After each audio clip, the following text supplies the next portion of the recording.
Hola, buenos días, buenas tardes, buenas noches, dependiendo del momento del día en el que nos estés escuchando. Te agradezco un montón por estar aquí el día de hoy. Me presento, mi nombre es Guillermo Pacheco y conmigo está... La psicóloga Mónica Cano. Y muchísimas gracias por estar aquí.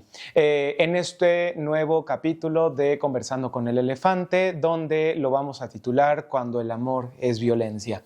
El día de hoy queremos hablar justamente de algunos puntos muy interesantes con respecto al tema de las relaciones de pareja y la violencia, que es uno de los elementos que está súper presente dentro de prácticamente todas las relaciones y que en nuestra cultura y en nuestra sociedad está tan impregnado que realmente en muchas ocasiones ni siquiera ya lo notamos. Entonces, cuando nosotros lo vemos dentro de la terapia, la verdad es que es inclusive un impacto bien grande dentro de las personas, tanto hombres como mujeres, que dicen, ¿a poco eso es violencia? O ¿a poco yo ejercí violencia incluso? Exacto. Sí. Ahí, de hecho, bueno, es bien interesante porque pues pareciera que pues ya 2024 pues ya estamos súper bien informados y el TikTok y todo, de hecho los pacientes llegan con diagnósticos y mira lo que vi y demás, pero es impresionante de verdad porque no se dan cuenta. Y esto es tiro por viaje en la consulta. De hecho, normalmente cuando llega algún tema de pareja es como de, ¿y ya te habías dado cuenta que eso era violencia? Y la gran mayoría de, no, eso no es violencia. Me queda claro que ya no está tan reducido a la violencia física como tal, o sea, de que antes solo eso era violencia, o sea, sí se identifica en este momento ya de que existen diferentes tipos de violencia y que viven violencia psicológica, pero no dimensionan en qué aspectos pueden llegar a vivirlo ellos mismos. Sí, de hecho, ahí yo te haría la pregunta directamente en tu experiencia, ¿cuántos pacientes, sobre todo mujeres, porque es en donde más se ve la verdad, en cuántas pacientes tú considerarías que has visto violencia en la relación? Híjole, no te voy a mentir, hoy me tocó y no era mujer, o sea, Ok. sí, de hecho, cada vez es más común que incluso ya esta parte de los hombres se empieza a presentar, pero no es broma cuando te digo tiro por viaje, o Sí. sea, todos los días, digo, si bien ya mis pacientes recurrentes y todo esto, pero muchos de los casos nuevos que llegan, o sea, realmente pues es diario, o sea, Sí, sí. o sea, tiro por viaje, llega paciente de problemas de pareja y por ahí hay violencia encubierta. Me atrevo a decir que casi todos, ya muy severos, que ahí sí lastimosamente sí me tocan casos también donde es como de, es que él es violento, psicológico, pero no lo voy a dejar, es como, híjole, pues a ver qué podemos hacer con eso, ¿no?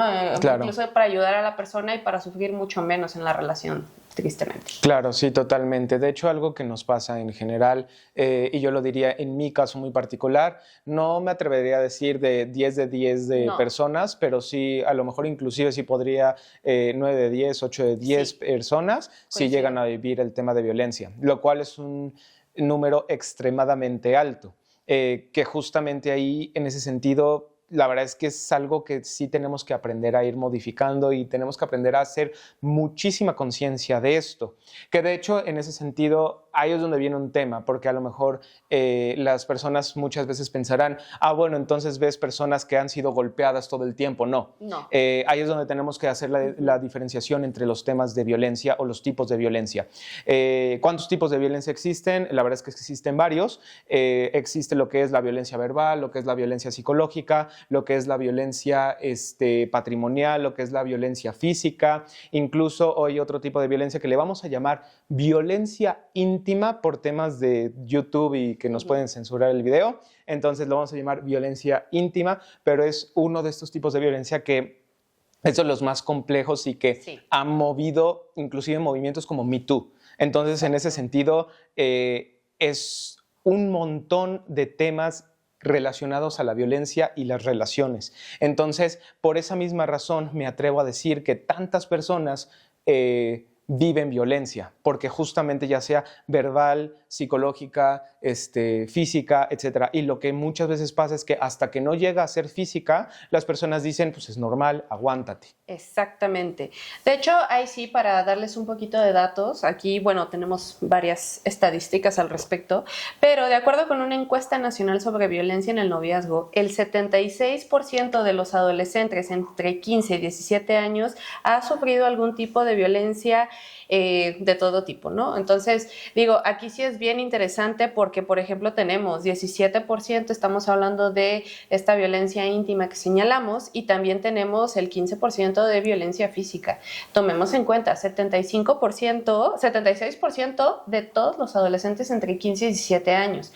Ahora, aquí es bien interesante porque, de hecho, revisando el tema, pensamos solo noviazgo y como que en automático viene adolescentes. Pero, dato curioso, nosotros trabajamos con adultos mayores de 18 años. Entonces, claro, esto no es exclusivo de la adolescencia y claro, es ahí donde hay que tener cuidado, y aún como adultos jóvenes, ya adultos grandes también, de todo tipo, pues ahí sí es donde se ve a diario. Y que si bien no será exclusivo de los adolescentes, una de las estrategias más, o bueno, no una de las estrategias, uno de los elementos más interesantes con respecto a este dato es que la adolescencia es literalmente el momento de la vida en el cual tú aprendes a acercarte a los demás. Y si este tipo de acercamiento es de esta índole, imagínate la manera en la que uno está aprendiendo a hacer relaciones. Exactamente. Está cañoncísimo. Con razón tenemos a personas y adultos que tienen tantas broncas con respecto al tema de pareja. Exacto. Está cañoncísimo este tema. Como otro dato, también vamos a tener que entre octubre de 2020 y 2021, 42.8% de las mujeres de 15 años y más experimentó algún tipo de violencia. Y siendo la violencia psicológica la más común, un 29.4%, pues seguida de la violencia íntima en un 23.3%. Y esto está cañón. O sea, me estás diciendo que prácticamente la mitad de las mujeres ha vivido algún tipo de violencia. Está cañoncísimo este dato porque literalmente lo que nos dice es el tipo de cultura, el tipo de sociedad y el tipo de relaciones que estamos dispuestos a vivir o que estamos entrenados inclusive a vivir. Porque estamos hablando de estas mujeres que lo viven, pero si nos vamos del otro lado es los hombres o las otras mujeres o las otras personas, vamos a englobarlo en las otras personas que lo están ejerciendo. Exacto. O sea, me estás hablando de que por cada una de estas mujeres que lo vive, hay otra persona que lo está ejerciendo. Sí, está cañón. No, si nos ponemos a sacar cuentas, y es bien interesante porque aquí sí incluso la persona que llega a ejercer este tipo de violencia tampoco se da cuenta. Entonces, muchas de las veces, porque también seguramente te ha pasado en la consulta, no, es que yo no soy violento, pero hago A, B, C, D, F, G, y es como de, híjoles. Claro, que es un poquito de los temas de violencia encubierta, como tal. Exactamente. Que ahí normalmente tú le conoces más al tema de violencia encubierta. Desafortunadamente sí, por muchos motivos y también por el trabajo, pero es ahí donde justamente esta violencia encubierta, estas manipulaciones, luego me dicen, es que pues soy demasiado empático, o sea, no tiene nada que ver la empatía con esta parte de la violencia y que te lleguen a violentar. Entonces, claro, digo, desafortunadamente no nos damos cuenta y cuando venimos a ver, ¡pum!, ahí sí no somos para juzgar a nadie hasta que no nos toca una situación de esas y no debemos de juzgar nunca este tipo de situaciones. Sin embargo, debemos estar con toda la intención de aprender del tema y empezar a modificar, porque justamente hablábamos de la cultura, sí, es tan común que ni cuenta nos damos. Que hay, por ejemplo, dentro del tema de cultura, sí, más bien como definiendo un poquito cómo definiríamos la violencia encubierta, cómo definirías tal vez la violencia encubierta. Aquí sí, esta violencia encubierta yo la definiría más enfocada a la manipulación. Nos están violentando para que lleguemos a ejercer algo precisamente, bueno, ni siquiera, nos están manipulando para llegar a ejercer algo que puede ir en contra de nosotros y ni cuenta nos dimos. Lo hacemos con toda la buena fe del mundo y cuando venimos a ver, caray, ¿qué pasó aquí? ¿Por qué no me siento bien? De hecho, una de las más comunes, y ahí sí, el gaslighting, por ejemplo. ¿Qué es el gaslighting? Híjole, yo te hago algo, tú me reclamas, pero no, más bien, algo pasó. Nos estamos hablando, pero es tu culpa y yo evado completamente mi responsabilidad, aunque seas tú el que me haya reclamado desde el inicio. Sí, que en el gaslighting, por ejemplo, tiene sus bases sobre todo en esta cabeza inflada, por así decirlo, que así se sienten muchas veces las personas que viven el gaslighting, porque justamente sienten como esta cabeza inflada, como tanta confusión que realmente ya ni siquiera terminan de entenderse a sí mismos y piensan que todo lo que están pensando incluso es erróneo, es extraño o que ni siquiera se vivió. Entonces está cañón en ese sentido porque incluso desde ahí comienzan estos temas de violencia, que ahí también es donde viene una cuestión bien interesante. Ahora me vas a decir, Guillermo, es que ya todo me lo estás poniendo como violencia y no necesariamente. No necesariamente. ¿Cómo definiríamos violencia, tal vez? La violencia, y esto sí es como de base, se tiene que definir como el ejercicio de la agresión intencionada. Ojo, intencionada, es decir, hay una intención de dañar. Por eso el gaslighting es una forma de violencia, por eso la ley del hielo es una forma de violencia, por eso inclusive lastimar, agredir es una forma de violencia, porque la intención es dañar al otro. Oye, pero es que en la ley del hielo es que ni siquiera le estoy hablando, ni siquiera le estoy diciendo nada.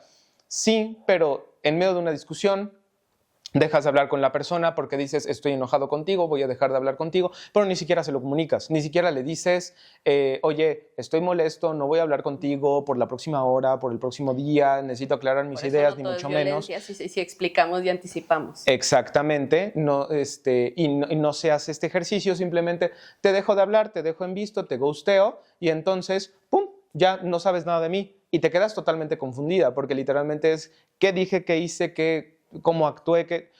Tú tendrías que darte cuenta. Mi frase favorita. Es que ya deberías de saberlo. Tú tendrías que darte cuenta. Ya me conoces. O sea, a ver, por más que nos conozcamos, bueno, regla número 1, nosotros como terapeutas nunca des por hecho algo. Siempre tenemos que preguntar porque desde ahí es donde viene todo este tripeo y percepción de que las cosas son de cierta manera. Exactamente. Y entonces ahí sí, regresando también a este punto de lo que mencionabas, ¿no? Esta cabeza inflada. Aquí sí, ¿cuál es el tema? Que cómo daña esto a la autoestima de la persona. Uf. Aquí sí, todo lo que hago está mal, no puedo hacer lo que sea y nada va a salir bien nunca. Claro. Entonces digo, esta es una desesperanza hacia la propia persona y entonces muchas de las veces ya lo que hacen es aceptan esta culpa y no se defienden. Y entonces vienen con estas reintenciones y acciones y acciones y acciones y acciones. Híjole, pero mi pareja no está satisfecha. No, pues es que no va a estar satisfecha porque el problema no eres tú. Ahora, a lo mejor lo que vas a decir ahí en casa, si puedes llegar a ser juicioso con estas personas que viven violencia, vas a decir, no, pues qué tontas personas, porque si yo me diera cuenta de eso, lo primero que hago es irme. Ojo, existe algo que se le llama el ciclo de la violencia dentro de las parejas. ¿Qué es esto? Toda relación empieza desde una fase de enamoramiento. Empezamos con las flores, las salidas, los besitos y todo lo que tú me digas, ¿vale? Y prácticamente las relaciones empiezan así, casi todas empiezan así. Sin embargo, generalmente lo que ocurre después de esta fase de enamoramiento va a venir una fase de tensión. Yo siempre lo explico de la manera estereotipada. Llega el esposo con la esposa, llega después de trabajar arduamente, llega con la esposa y le dice, ¿dónde está mi comida? La esposa le dice, faltan 10 minutos y entonces se enoja, dice, maldita sea, yo me mato todo el día para estar aquí y lo mínimo que espero es que tengas un plato de comida caliente. Y entonces esa es la fase de tensión. Vamos a pensar que pasa 1, 2, 3, 4 semanas y la misma situación se mantiene hasta que hay un día en el cual al esposo lo que le ocurre es que, no sé, el perro le muerde ¿cómo se llama? El zapato, entonces por eso llega tarde al trabajo, le ponen un reporte, le va mal en el trabajo, regresa y está lloviendo, está todo horrible el día para la persona, llega a casa, le pregunta, oye, ¿dónde está la comida? La esposa le dice, oye, es que estuvo difícil el día de hoy con el hijo, entonces se me atrasó todo, y entonces ahí es donde viene la explosión de la violencia, el esposo golpea, lo que tú me digas, lo voy a poner más fuerte para que se entienda el ejemplo, entonces golpeo y demás, y entonces tú dirías, nadie en su sano juicio se quedaría ahí, ¿verdad? ¿Tú te quedarías ahí? No. Y lo más probable es que si yo les preguntara a ustedes ahí, nadie se quedaría ahí. ¿Pero por qué la gente se queda? Porque viene una siguiente fase que es de lo que le vamos a llamar ajuste y reenamoramiento. Es decir, discúlpame, perdóname, no fue mi intención, no sé qué me pasó, no lo vuelvo a hacer, te juro que voy a cambiar, es más, para que veas que voy a cambiar, te voy a llevar flores, te voy a llevar a cenar, te voy a hacer un montón de cosas, te llevo de viaje y demás. Vale, creo que ya cambió, piensa ella, y lo que ocurre posteriormente es la fase de ajuste, que es, sí, ya viste que ya me arrepentí, pero ya sabes que eso me molesta.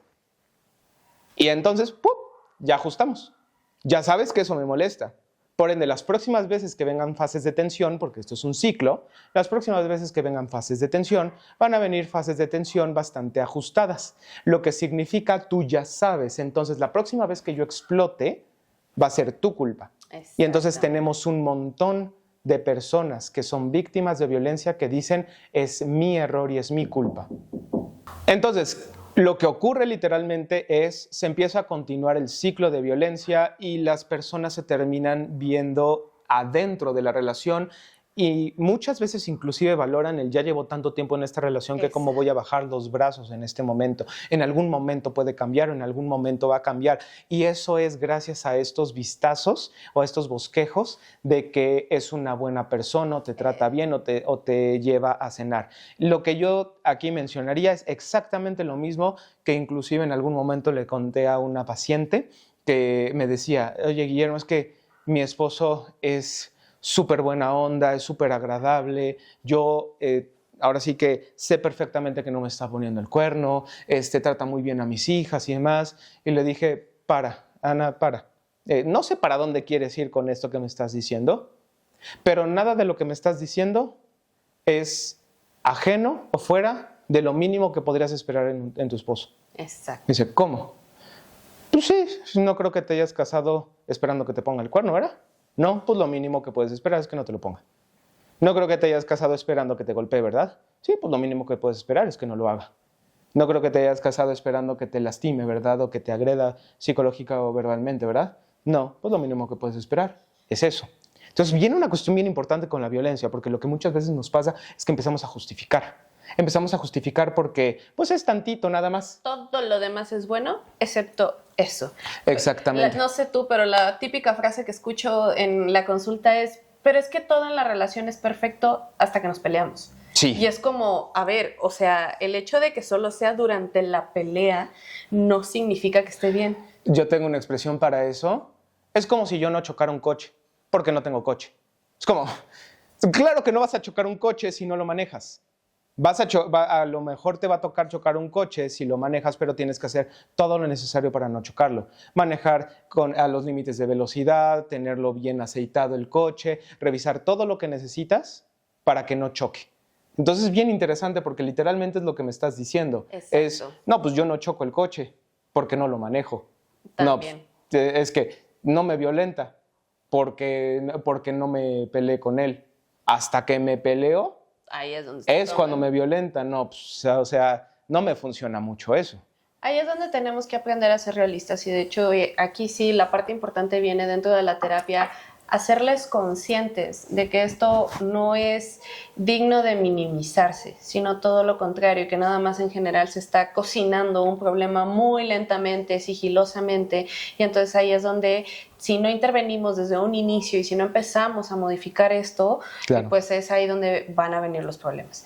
Entonces, sí, aquí sí, esto ya es algo que vemos comúnmente, bueno, últimamente me está tocando tanto mujeres como hombres, de hecho es bien interesante porque revisando las encuestas y las mujeres y las mujeres y las mujeres y los hombres, ¿qué? O sea, genuinamente me toca verlos en el consultorio muy frustrados y con una vergüenza terrible porque fueron víctimas también de todos estos procesos. Y ahí es donde viene el tema con los hombres, perdón. En el tema con los hombres se añade también la vergüenza porque como hombre me pasó esto. Exactamente. Sí. Y aquí sí, a ver, somos seres humanos, ya seamos hombres o mujeres, y de cierta forma, lastimosamente, nos puede llegar a tocar vivirlo. Más allá de la vergüenza, o sea, yo entiendo que con la vergüenza, pues ahí es como, qué oso que me pasó, pero por eso no necesariamente lo tienes que llegar a vivir con todos, pero sí acércate a los profesionales. Si tú consideras que estás viviendo algún tipo de violencia y no sabes qué hacer al respecto, no te lo guardes, acércate, platícalo y bueno, para eso estamos todos los terapeutas como nosotros al pie del cañón. Sí, lo que generalmente ocurre en este tipo de casos, de hecho, es que vivimos un montón de invalidación. Hay un papel muy importante que es el de la invalidación dentro de ya las personas que después de vivir violencia se mantienen ahí y es que justamente están siendo invalidadas. Sí, y desde esta invalidación es precisamente lo que les estaba yo mencionando. Haga yo lo que haga, nunca es suficiente, siempre está mal, y es ahí donde se empiezan a fusionar tanto con esta idea que por eso perpetúan y perpetúan y perpetúan. Muchas de las veces me preguntan, ¿es que por qué? Si ya lo viví. Pues claro, porque ya lo viviste, pues eso es lo que conoces precisamente, y esto es uno de los grandes problemas, porque entonces si tenemos una persona que es invalidada, normalmente va a buscar a personas más fuertes que la invaliden constantemente, y entonces claro, pues ahí es donde tenemos que trabajar nosotros para ir rompiendo este patrón y que se sientan a gusto y se puedan adaptar a otro tipo de situaciones y de parejas también. Exactamente, de hecho eso es lo que generalmente ocurre en este tipo de casos. Hay un montón de investigación donde justamente las personas que tienden a vivir, no sé, invalidación o abuso, o lo que tú me digas por parte de alguna persona en su vida, es altamente probable que vuelvan a vivirlo, porque literalmente lo que nos ocurre es que nos acercamos a todo eso que ya conocemos. Y si un historial de abuso es lo que conozco, lo más probable es que me acerque a ese tipo de situaciones. Y cómo se vive también en ocasiones la invalidación por parte de las personas que están a nuestro alrededor. Se vive, por ejemplo, en estas expresiones como de, no, pues, mijita, tú te lo escogiste. A ver, mijito. Sí, mijita o mijito, tú te lo escogiste, entonces es tu bronca, es tu problema. Ahora sí que a ti te toca. O los trapos sucios se lavan en casa. Exactamente. Ahí sí, algo que me toca ver mucho de la versión del invalidado es no porque no voy a dar lata, no quiero decir nada porque no quiero ocasionar problemas. Entonces ahí donde ya está muy fusionado con esta parte del ocultamiento también. Exactamente, esa es como esa autoinvalidación inclusive. Exacto. Y esa menospreciación de uno mismo, que incluso en ocasiones esto ocurre por la comparación que existe incluso con otros. Siempre utilizo el siguiente ejemplo que en algún momento me tocó desgraciadamente escuchar de una paciente que había vivido violencia por parte de la pareja, y cuando le pregunté, bueno, ¿qué te dice la familia? Lo que me mencionó fue, pues mi mamá me dijo que, mijita, date de santos que a ti tu esposo te golpea, a mí tu papá me pateaba. Entonces como... No, pues muchas gracias, qué padre, qué bonito. Y son estas comparaciones que vienen por parte del contexto que tú dices... Mejor no digo nada. Exactamente. ¿Para qué digo algo si lo que voy a decir va a ser menospreciado, va a ser invalidado? Entonces me mantengo en la dinámica de invalidación, en la dinámica violenta, porque el resto de mi entorno me invalida. Y nuevamente, es lo que conocemos, me es familiar, ya sé cómo manejar esto, me quedo callado, no pasa nada, y por eso uno se termina quedando luego, lastimosamente. Por esa misma razón, lo que mencionabas hace ratito y que hay que ser súper enfáticos en ello, que si tú vives una situación de violencia, literalmente lo mejor que puedes hacer es buscar a personas que te ayuden a salir de esta situación de violencia, ya sea profesionales de la salud, alguna persona que aunque no sea tan conocido o tan amigo, pero que sepas que te puede ayudar, que sea un poco más empático y validante. Este tipo de personas te pueden ayudar o te pueden guiar a ir con estas personas que realmente te ayuden a solucionar tu situación de vida en un contexto así. Y también en ese sentido recuerda que realmente no estás solo, no estás sola, siempre va a haber una persona que te pueda ayudar aunque tu situación no esté tan bien, no esté tan agradable. A veces nos vemos muy inmersos en, pues todo me está yendo mal, todo me está saliendo mal. Y esta desesperanza, exactamente. Entonces, lo que muchas veces tenemos que tomar a consideración es que siempre hay una forma de solucionar. Y eso es lo que se ve, de hecho, en terapia. Yo lo que te diría es no dejes de tocar puertas porque, ojo, y aparte es hermosísimo cuando lo ves en la terapia. Llegan y te platican esperando este mismo discurso y es como de, a ver, tranquilo, eso que estás viviendo es esto y te pasó así, le empiezas a explicar al paciente y es como, ves la lagrimita de sí. nunca me habían validado así en mi sí. vida.